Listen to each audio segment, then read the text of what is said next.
Welcome to Property Matters. Over the past few weeks, we've discussed the different property types on offer. We've got advice from experts on how to find the right home to suit your lifestyle needs.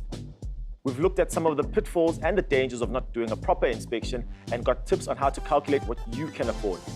But what do you do when you've found the perfect fit and want to put in an offer to purchase? The first thing you should know is that an offer to purchase is a legally binding document. So it's important to know who to speak to when it comes to the legal aspects involved in the process. But don't let that stress you out. Property consultant Gula Punyane is here to take us through the process step by step. Gula, how are you? You good? I'm very well, thanks. How are you? So let's pretend I'm a first-time home buyer. What are some of the things that I need to look out for in an offer to purchase, and what does it entail?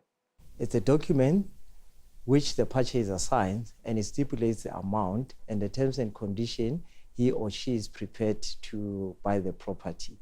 And it also stipulates the time period in which the seller has to accept.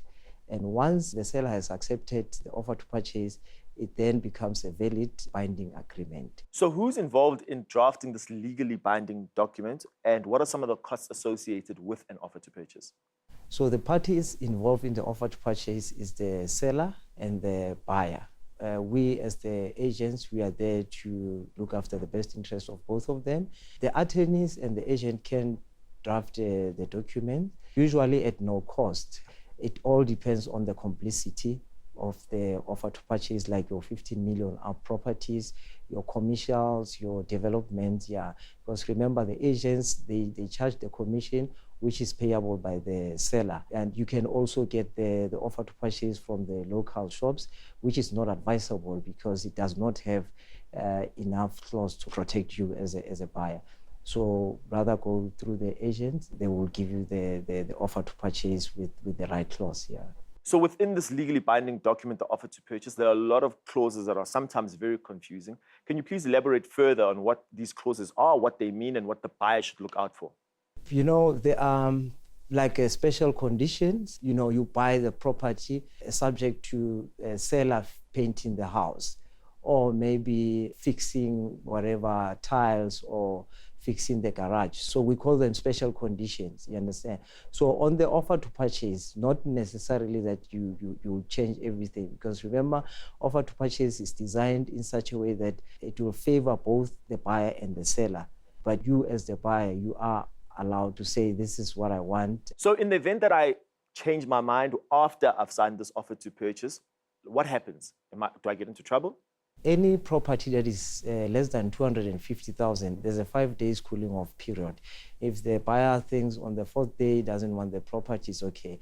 But anything more than 250,000, once the seller has accepted, it becomes legally binding. So that, hence, I always say, make sure before signing any agreement that you want that property, you've got all the cost in place, like your bond cost, your transfer cost.